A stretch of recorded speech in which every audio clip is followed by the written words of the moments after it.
अस्सलाम वालेकुम दोस्तों, उम्मीद करता हूँ सब खैर खैरियत से होंगे। आप देख रहे हैं यूट्यूब चैनल दी AIOU फैक्ट और मैं हूँ अब्बास अली।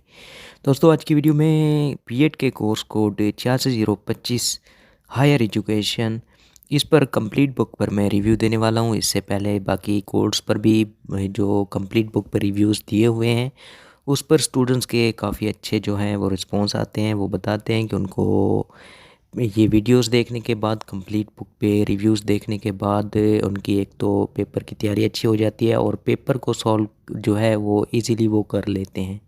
तो आज की वीडियो भी अगर आप लोग कंप्लीट देखते हैं तो उम्मीद है कि आप लोग इजीली अपना पेपर जो है उसको सॉल्व कर लेंगे। और आप लोगों ने करना ये है कि आप लोगों ने अपने पास एक रजिस्टर रख लेना है और जो मेन पॉइंट्स बताए जाएंगे, जो हेडिंग्स वगैरह बताई जाएंगी, वो आप लोगों ने साथ साथ नोट करते जाना है। तो वीडियो के लास्ट में मैं कुछ इस कोड के इंपॉर्टेंट क्वेश्चन भी शेयर कर दूंगा, आप लोगों ने उसको भी देख लेना है।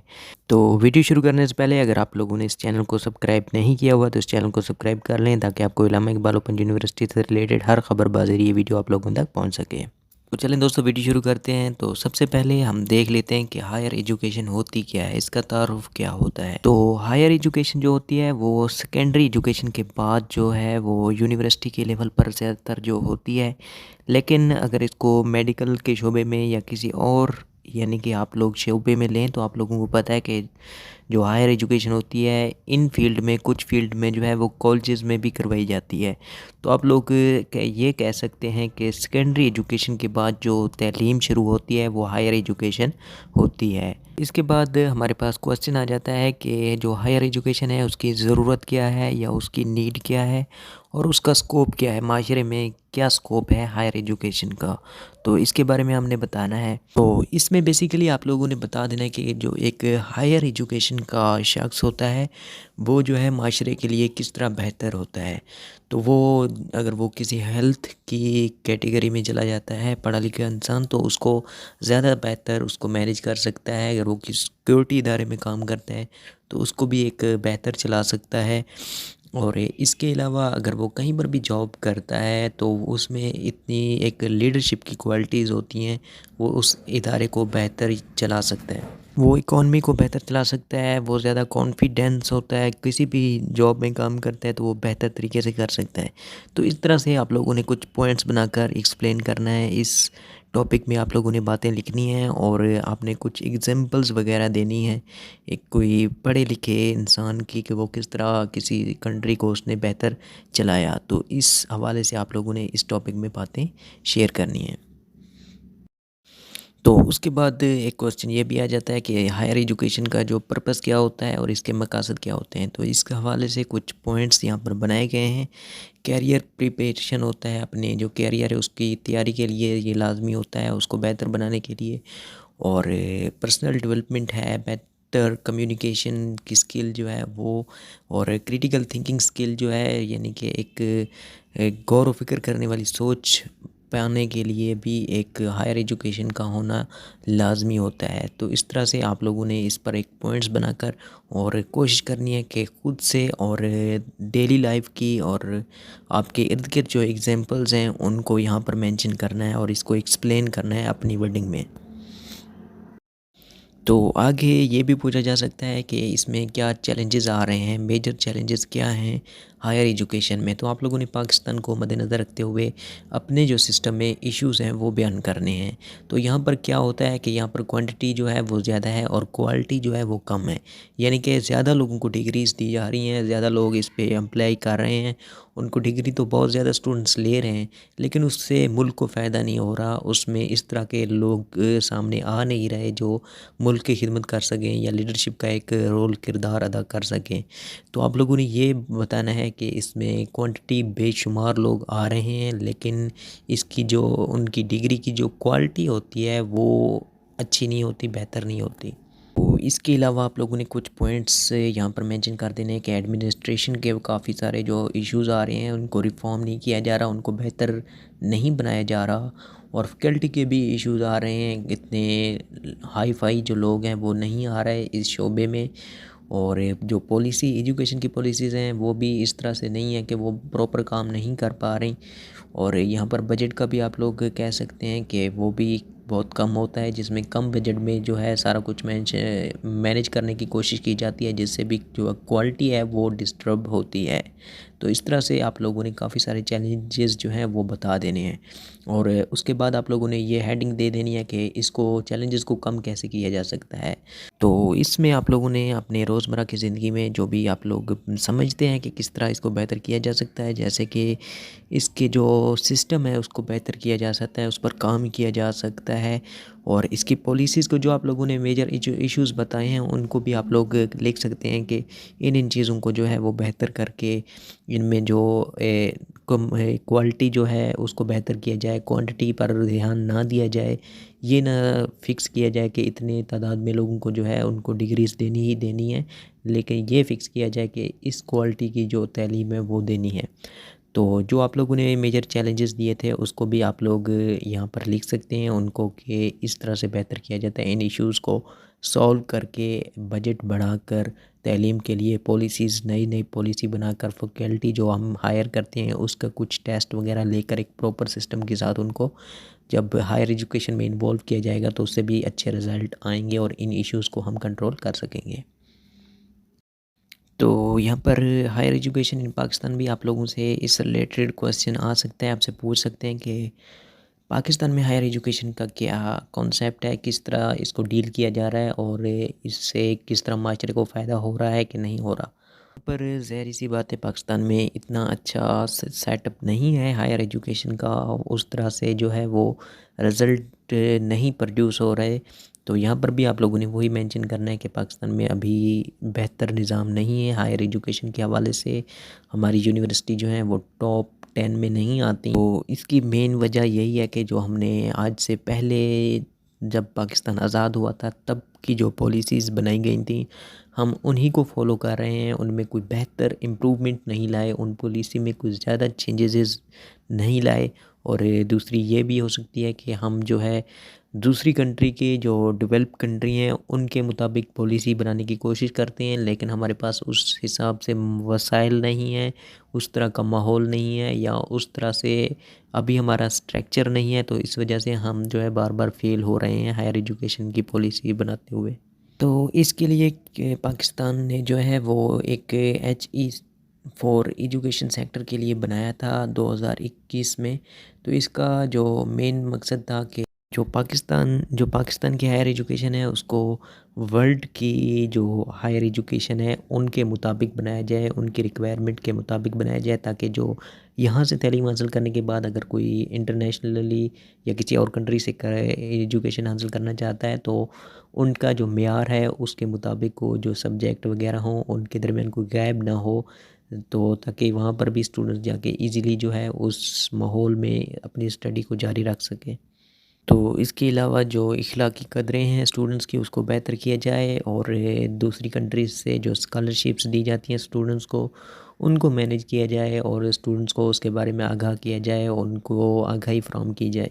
तो यहाँ पर भी वो आपसे पूछ सकता है कि पाकिस्तान के सिस्टम को किस तरह बेहतर किया जा सकता है। तो आप लोगों ने फंडिंग वगैरह और उसके बाद फैकल्टी स्टाफ को बेहतर करके, रिसर्च कल्चर को ज़्यादा आप लोग डेवलप करके, और करिकुलम जो सिस्टम होता है वो यानी कि निसाब वगैरह उसको बेहतर बनाकर और उस पर जो है इम्प्लीमेंटेशन करवा के रूल्स वगैरह पर, इस तरह से हम बेहतर कर सकते हैं पाकिस्तान के सिस्टम को। तो इसके बाद आ जाता है rule of the university. University का रूल क्या होता है, किरदार क्या होता है हायर एजुकेशन में। तो इस हवाले से इस चैप्टर में हम बात करेंगे, इस क्वेश्चन में हम यानी कि बात करेंगे। तो आप लोगों से क्वेश्चन भी यही पूछा जा सकता है कि यूनिवर्सिटी का जो हायर एजुकेशन में क्या किरदार होता है। तो यूनिवर्सिटी जो होती है उसका काम ना सिर्फ एक यानी कि एजुकेशन तफरी फ़राहम करना होता है, बल्कि उसके अलावा रिसर्च वगैरह पर भी उस पर काम किया जाता है। और जिस भी कंट्री में होती है फिर वो उसका ये भी रिस्पॉन्सिबिलिटी होती है यूनिवर्सिटी की कि उसके कल्चर को जो है उसको बेहतर रखा जाए, उसके मुतालिक प्रोग्राम वगैरह किए जाएँ, उनको कायम रखा जाए। कल्चर की सकाफ़त को भी इम्प्रूवमेंट करने के लिए, वो लोगों में उसके मुतालिक शऊर पैदा करने के लिए भी यूनिवर्सिटी अपना किरदार अदा करती हैं। तो इसके बाद आपसे ये भी पूछा जा सकता है कि एजुकेशन की जो फ़िलासफ़ी होती है वो क्या होता है।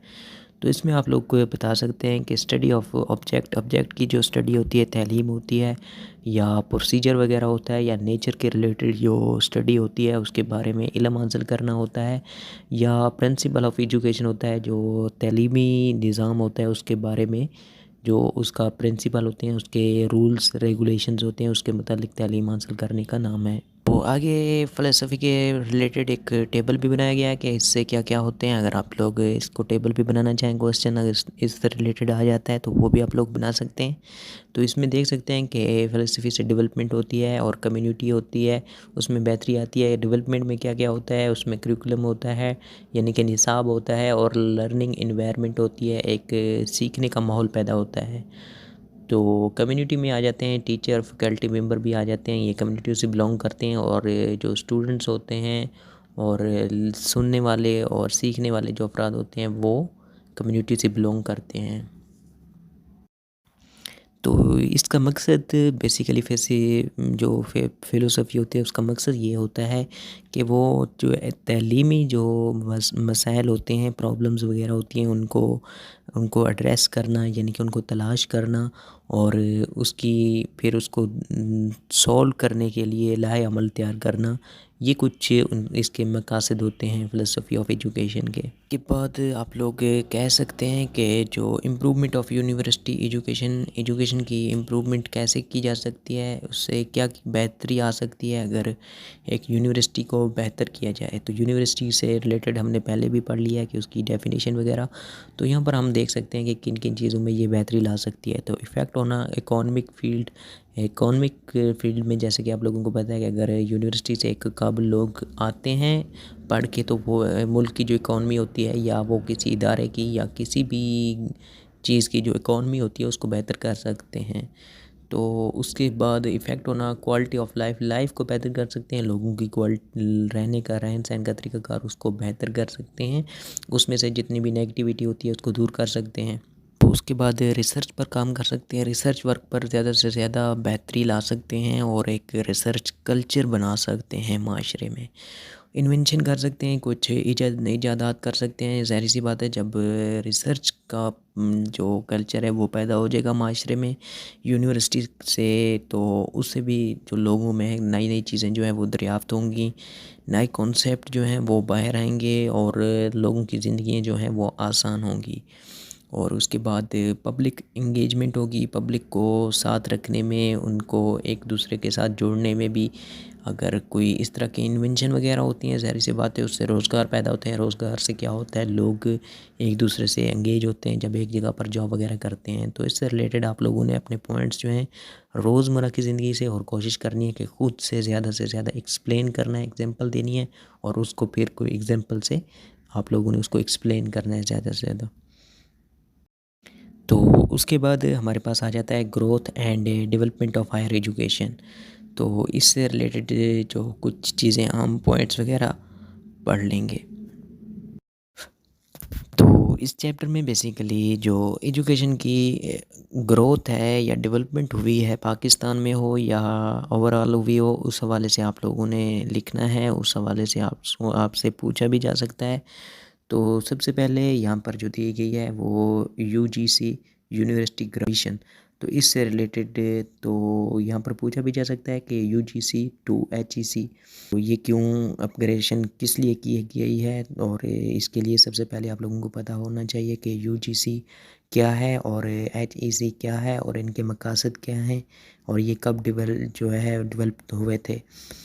तो ये जो यूजीसी है ये आप लोगों को पता होना चाहिए कि यूनिवर्सिटी ग्रांट कमीशन होता है, जो ग्रांट से ही आप लोगों को पता है कि इसकी ग्रांट वगैरह जो पहले यूनिवर्सिटी को देता था एक इदारा, और कमीशन कायम किया गया था। ये 1947 से बना था, और इसको रिवाइज्ड किया गया था 1974 में, और इसको मॉडर्न किया गया था। और उसके बाद 2002 में भी इस पर काम हुआ। का काम ये भी था कि क्वालिटी ऑफ एजुकेशन है उसको बेहतर करना था, और इसके लिए एजुकेशन के लिए पूरे मुल्क में जो है पॉलिसीज़ वगैरह बनानी थी। और इसके बाद फाइनेंशियल जितने भी इश्यूज़ थे उसको भी यही हैंडल करता था। और इसके बाद इसने इंस्टीट्यूट बनाए थे 2000 तकरीबन इसने ये इंस्टीट्यूट बनाए थे पाकिस्तान में। तो standard of education in Pakistan की जो एजुकेशन का स्टैंडर्ड है उसको बेहतर किया था। और HEC जो है ये यानी कि है ये higher education commission of Pakistan. तो ये 2002 में ही यानी कि कंप्लीट हुआ था। तकरीबन ये UGC से ये जो है ट्रांसफ़र होकर HEC को अपग्रेड किया गया था। और इसके बाद इसका तरीक़ाकार ये था, तो इसका काम हायर एजुकेशन के रिलेटेड बनाया गया था कि हायर एजुकेशन से जितनी भी रिलेटेड पॉलिसीज़ वगैरह होंगी या यूनिवर्सिटी की तालीम होगी उसको जो है ये हैंडल करेगा। तो उसके बाद आप लोग देख भी सकते हैं कि इसकी इम्प्रूवमेंट किस तरह हुई। इसके हवाले से ग्राफ बनाया गया है 2001 से 2002 तक कितनी इनरोलमेंट हुई थी यूनिवर्सिटीज़ की और स्टूडेंट्स की। तो इस हवाले से मुख्तलिफ जो दिए गए हैं अदवार आप लोगों ने इनमें देखनी है कि किस किस तरह से जो है इसमें इम्प्लीमेंट आई यानी कि बेहतरी आई। इसमें भी आप लोगों से ये भी पूछा जा सकता है कि HEC जो पाकिस्तान को हैंडल करती है इसके चैलेंजेस क्या हैं, पाकिस्तान की हायर एजुकेशन के में चैलेंजेस वगैरह क्या आ रहे हैं। तो इसमें participation rate at higher education level is low. जो पार्टिसिपेशन का हायर एजुकेशन तक जो पार्टिसिपेशन है लोगों की, स्टूडेंट्स की, वो बहुत, और यूनिवर्सिटीज़ की वो बहुत कम है और लो है। और डिस्ट्रीब्यूशन ऑफ इंस्टीट्यूशन को अनइक्वल जो है इसको डिस्ट्रीब्यूट किया जा रहा है। तो इसके अलावा जैसे कि लो बजट का कम होना भी एक इशू है। इस तरह से इश्यूज़ जो हैं वो आप लोगों ने यहाँ पर लिख देने हैं इसके चैलेंजेस में अपनी वर्डिंग में, और कोशिश करनी है कि ज़्यादा से ज़्यादा जो है इसको एक्सप्लेन करें लेकिन अपनी वर्डिंग में। तो यहाँ पर कुछ रूल्स बताए गए हैं मुख्तलिफ़ ऑर्गेनाइजेशन जो पाकिस्तान में काम कर रही हैं उस हवाले से कि उनका क्या किरदार होता है। हायर एजुकेशन कमीशन होता है, उसको HEC बोलते हैं। Ministry of federal education and provisional training Pakistan, इसका क्या काम होता है, ये मिनिस्ट्री ऑफ फेडरल के अंडर काम करता है। उसके बाद PEC है जो वो पाकिस्तान इंजीनियरिंग काउंसिल वगैरह के जितने भी मामलात होते हैं उनको देखता है। और नेशनल एग्रीकल्चर एजुकेशन तो काउंसिल इसके लिए NAEAC जो है ये काम कर रहा है। उसके बाद नेशनल बिजनेस एजुकेशन के हवाले से जो काम कर रहा है वो NBEAC है। और उसके बाद नेशनल कंपटीशन एजुकेशन जो है वो NCEAC जो है ये इदारा काम कर रहा है। Officer of research invention and communication ORIC जो है ये इदारा काम कर रहा है। सो इसके बाद HEC की जो हायर एजुकेशन ऑफ पाकिस्तान है इसकी जो ये इसकी ऑर्गेनाइजेशन जो काम कर रही है, इदारा काम कर रहा है, उसकी अचीवमेंट के बारे में भी पूछा गया है। तो आप लोगों ने कह देना है यहाँ पर student E text book and research article वगैरह उस पर काम बहुत ज़्यादा हुआ है, उसमें बेहतरी आई है। और इनरोलमेंट जो है स्टूडेंट्स की वो इंक्रीज़ हुई है। और रिसर्च कल्चर जो है वो डेवलप हुआ है, ज़्यादा प्रमोट हुआ है माशरे में। अब इसकी तरफ जो है लोग ज़्यादा आ रहे हैं। तो उसके बाद यूनिवर्सिटी की जो रैंकिंग है आला हायर इंटरनेशनल लेवल पर वो बेहतर हुई है। तो उसके बाद क्वालिटी एजुकेशन बेहतर हुई है। फाइनेंशियल जो इश्यूज़ थे उसको हैंडल किया गया है। और यूनिवर्सिटी की जो लेवल है उसको बेहतर किया गया है। तो उसके बाद higher education in a developing country में एजुकेशन किस तरह काम कर रही है। इससे पहले हम जो है ज़्यादातर पाकिस्तान के रिलेटेड पढ़ रहे थे, लेकिन अब मुख्तलिफ़ कंट्रीज़ जो डेवलप कंट्री हैं उससे रिलेटेड क्वेश्चन भी आ सकता है और पूछा भी जा सकता है। और ये इसी चैप्टर में इससे रिलेटेड बात होगी कि हायर एजुकेशन जो है बाकी कंट्रीज़ में और डेवलप कंट्रीज़ में किस तरह काम कर रही है, उसका फ्रेमवर्क किस तरह है, उसके रूल्स पॉलिसीज़ क्या हैं और किस तरह वो मुल्क को और कौम की बेहतरी कर रही हैं।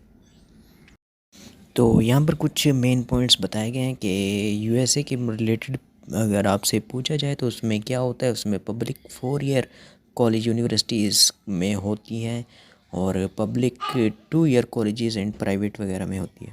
4 ईयर्स जैसे कि आप लोग कह सकते हैं कि BS के प्रोग्राम वगैरह जो होते हैं वो 4 ईयर के होते हैं। उसके बाद यूनाइटेड किंगडम के बारे में बताया गया है इसमें क्या होता है। तो यूनाइटेड किंगडम में भी जो यूके है उसमें भी यहाँ HEC होता है, या जो हायर एजुकेशन होती है वो उसका काम होता है इंस्टीट्यूट को और उसको देखना और हायर एजुकेशन को देखना। और इसके बाद कॉलेज इंस्टीट्यूट आ जाते हैं, स्कूल और एजुकेशंस वगैरह का जो कितने भी काम होते हैं वो हायर एजुकेशन में ही होती है, हायर स्टडी में भी ही मैनेज की जाती हैं। ये इसके लिए यूनिवर्सिटी और जितने भी कॉलेज वगैरह हैं वो इसको डील करते हैं। तो जर्म और ऑस्ट्रेलिया में भी हायर एजुकेशन जो होती है वो पब्लिक और प्राइवेट दोनों इदारे जो हैं वो प्रोवाइड करते हैं, देते हैं। इसमें पब्लिक के जो इदारे होते हैं यानी कि गवर्नमेंट के, वो भी इसको लोगों को प्रोवाइड करते हैं, गवर्नमेंट के इदारे। लेकिन कुछ प्राइवेट इदारे भी इस पर काम कर रहे होते हैं, वो भी डिग्री वगैरह प्रोवाइड करते हैं। तो जर्मनी में क्या होता है, जर्मनी में जितना भी हायर एजुकेशन है दो ग्रुप्स में इसको डिवाइड किया जाता है, दो कंपोनेंट में।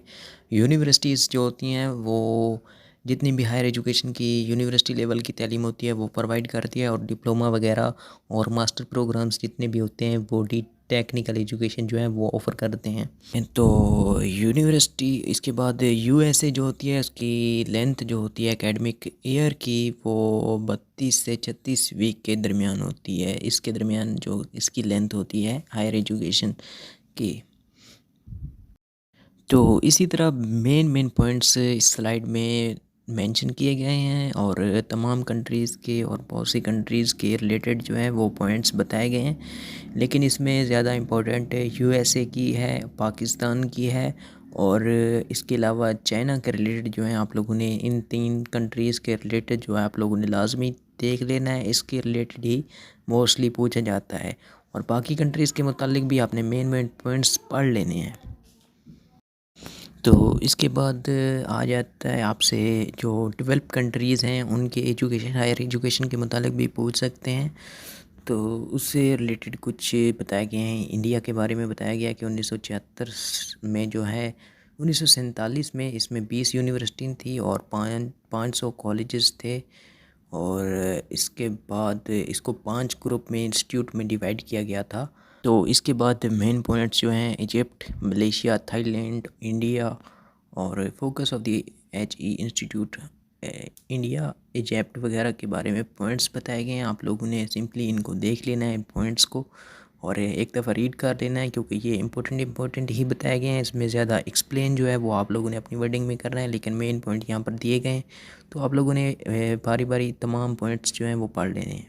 तो इसके बाद जो हमारे पास नेक्स्ट है वो है इकोनॉमिक ऑफ एजुकेशन। एजुकेशन की इकोनॉमीज़ को किस तरह बेहतर किया जा सकता है, और ये इकोनॉमी में किस तरह किरदार अदा कर सकती है। तो इससे जैसे कि आप लोगों को पता है कि अगर यूनिवर्सिटीज़ लेवल में और इस यूनिवर्सिटीज़ की और हायर एजुकेशन की जो तालीम है, अगर हम लोग उसमें इन्वेस्ट करते हैं तो हमें क्या मिलेगा, इससे बेहतर जॉब मिलेगी हमें और काम मिलेगा। उसके बाद हायर इनकम वगैरह जो होती है वो बेहतर होती है अगर एक पढ़ा लिखा कहीं पर भी जॉब करता है। और उसके बाद अंडरस्टैंडिंग बेहतर हो जाती है, इंटेलेक्चुअल एंगेजमेंट जो बेहतर हो जाती है, बंदा ज़्यादा मैच्योर और बेहतर होता है। और उसके बाद स्किल जो है वो डेवलप होती हैं। तो उसके बाद इसके बारे में लिखा गया है कि जो इसके डिसाइजेज होते हैं या वेस्टेज होते हैं वो क्या क्या होते हैं इससे, यानी कि इसके डीलिमिटेशन जो आप कह सकते हैं, या इसके जो नुकसानात वगैरह हैं उसको कह सकते हैं। तो इसमें क्या होता है, इसमें फेलियर ऑफ सिस्टम होता है, सिस्टम के फेलियर की वजह से सिस्टम ये ख़राब होता है। और इसके बाद तो इसका फेलियर यही होता है कि चिल्ड्रन को एक मुख्तलिफ सिस्टम में ये है जो है वो कन्वर्ट कर देता है। तो उसके बाद इससे ये भी पूछा जा सकता है कि इसको बेहतर कैसे किया जा सकता है। तो आप लोगों को पता है कि टीचिंग ट्रेनिंग को बेहतर करके, टीचर को ट्रेन करके, उनकी सिलेक्शन बेहतर करके, और उसके लिए कुछ करिकुलम जो होता है या निसाब वगैरह होता है उसको बेहतर करके आप लोग इसको बेहतर कर सकते हैं।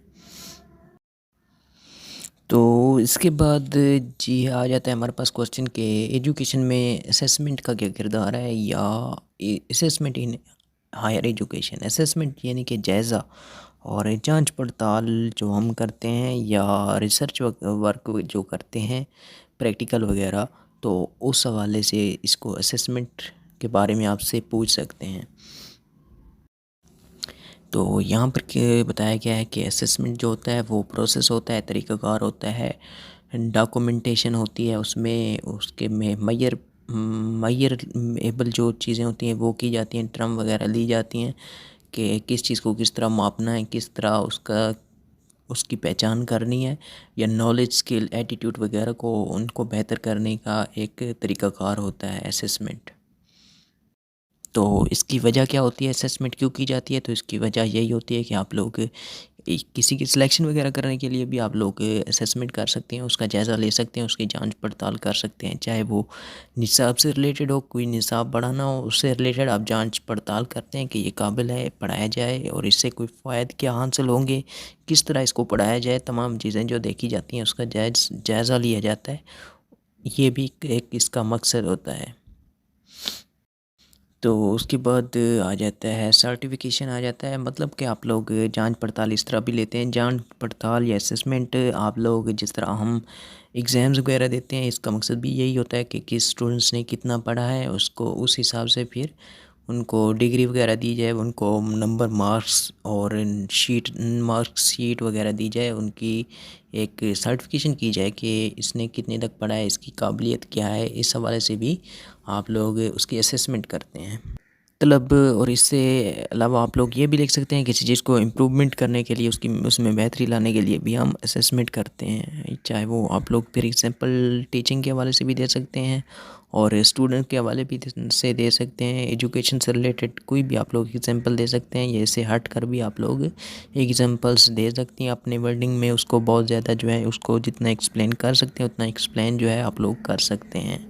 तो यहाँ पर कुछ इसके मोड्स वगैरह बताए गए हैं कि असेसमेंट के क्या क्या मोड्स होते हैं, किस किस यानी कि किस्म भी कह सकते हैं, किस किस्म की होती हैं, किस तरह से ली जाती हैं, उसका तरीक़ाकार क्या होता है उस हवाले से। तो इसमें फॉर्मेटिव होता है, समेटिव होता है और डायग्नोस्टिक होता है। इन तरीके से इनकी असेसमेंट को जो है वो किया जा सकता है। तो सबसे पहले हम देख लेते हैं डायग्नोस्टिक असेसमेंट क्या होती है। तो इसका मकसद पहले हम देख लेते हैं। डायग्नोस्टिक की असाइनमेंट का मकसद यही होता है कि उसमें डेवलप करना, स्किल बेहतर करना, अंडरस्टैंडिंग चेक करना, उनमें आप लोग कह सकते हैं कि उनका ग्रेड लेवल चेक करना। और ये तरीक़ेकार होते हैं उनके डायग्नोस्टिक असाइनमेंट के। और इसमें तरीक़ाकार क्या होता है, प्री टेस्ट इसमें यूज़ किए जाते हैं और सेल्फ़ असेसमेंट भी हो सकती है और ब्रीफ इंटरव्यू वगैरह भी लिया जा सकता है। इंटरव्यू के थ्रू भी हम किसी की जायज़ा ले सकते हैं, उनकी सोच, उसकी सलाहियत को जांच सकते हैं। उसके बाद फॉर्मेटिव असेसमेंट जो होती है वो क्या होती है, वो किसी चीज़ का जायज़ा लेना, ये फीडबैक के थ्रू।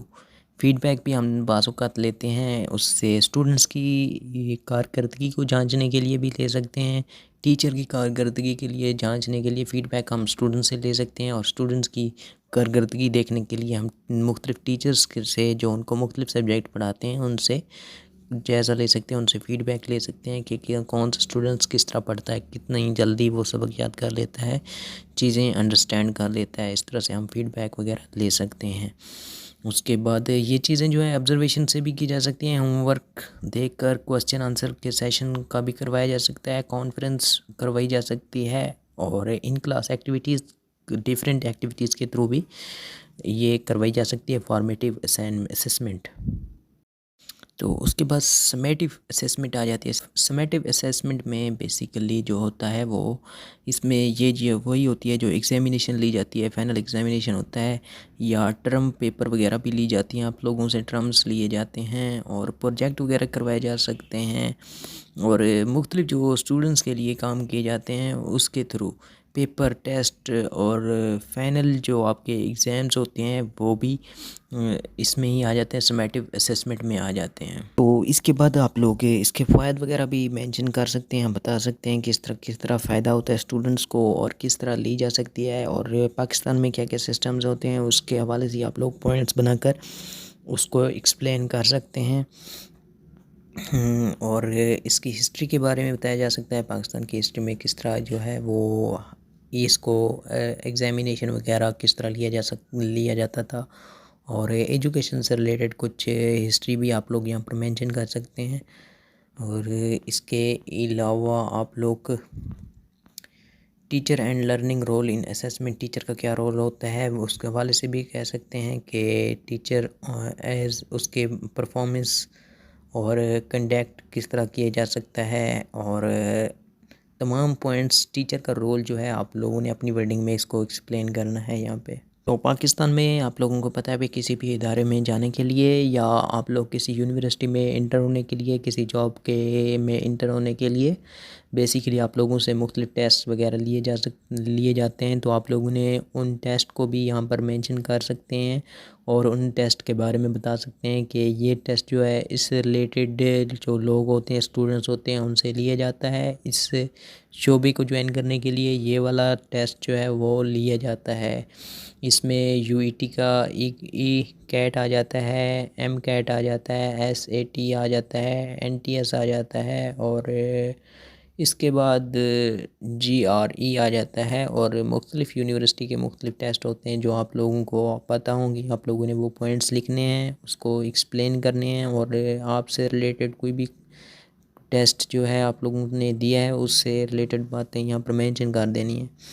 और अगर इलामा इकबाल ओपन यूनिवर्सिटी कोई टेस्ट लेती है किसी शोबे में इंटर होने के लिए, तो उस हवाले से भी आप लोग यहाँ पर एक्सप्लेन कर सकते हैं। तो उसके बाद आ जाता है, आपसे ये भी पूछा जा सकता है पाकिस्तान से रिलेटेड हायर एजुकेशन में क्या क्या इश्यूज़ आ रहे हैं और पाकिस्तान ने अब तक क्या इस पर काम किया है। तो उसके बाद एकेडमिक प्रॉब्लम्स बहुत ज़्यादा हैं और लेक ऑफ प्रोफेशनल ग्रोथ जो है वो बहुत कम है। कि कोई भी फील्ड से जब शख्स होता है, चाहे उसने इंजीनियरिंग की हो या कोई कंप्यूटर से रिलेटेड या किसी और फील्ड से रिलेटेड एजुकेशन हासिल की हो, जब उसको कोई चीज़ कहीं पर जॉब नहीं मिलती तो वो टीचिंग को एज अ प्रोफेशन ज्वाइन कर लेता है। लेकिन क्योंकि उसकी ये फील्ड नहीं होती, इस हवाले से उसने तालीम हासिल नहीं की जा होती कि किस तरह पढ़ाना है, तो फिर उससे जो इश्यूज़ हैं वो आते हैं। तो इस हवाले से आप लोगों ने मैनेजमेंट और प्रैक्टिकल काम जो है, financial problem, faculty experience, social problems वगैरह हैं जो आप लोगों को पता हैं, वही आप लोगों ने यहाँ पर मेंशन करनी है, वही हेडिंग्स बनानी है। और पाकिस्तान से रिलेटेड जितने भी इश्यूज़ हैं उनको अपनी वर्डिंग में ज़्यादा से ज़्यादा लिखना है, ज़्यादा से ज़्यादा एक्सप्लेन करना है। तो ख़ुद से ही लिखेंगे और अपनी रोज़मर्रा की ज़िंदगी से देखकर और एग्जांपल्स को देखकर लिखेंगे, तभी आप लोग ज़्यादा लिख पाएंगे। तो कोशिश करें कि ख़ुद से भी ज़्यादा से ज़्यादा इसको, इन चीज़ों को, इश्यूज़ को सॉल्व करने की, उनको, उनके हल, उनकी जो इश्यूज़ हैं उनको जानने की वो आप लोगों को पता होने चाहिए, उसको आप लोग लिख सकें। तो इसी से रिलेटेड जो है आप लोगों से एक क्वेश्चन लाजमी आ सकता है कि पाकिस्तान में एजुकेशन के क्या मसाइल हैं, उसको हल किस तरह किया जा सकता है, और पाकिस्तान में एजुकेशन जो है वो किस तरह काम कर सकता है। और इसके अलावा डेवलपमेंट कंट्रीज़ के बारे में भी पूछा जा सकता है, बाकी कंट्रीज़ के किसी भी कंट्री के हवाले से पूछा जाता है वहाँ पर हायर एजुकेशन किस तरह काम कर रहा है। तो उसके बाद invention in higher education, invention अब तक क्या क्या हुई हैं, इजादात जो हैं वो हायर एजुकेशन में अब तक क्या क्या हुई हैं। तो इन प्रेजेंट एरा में जो है वो इकोनॉमिक बेहतर हुई है और जो सोसाइटी है उसमें हायर एजुकेशन में इम्प्रूवमेंट आई है।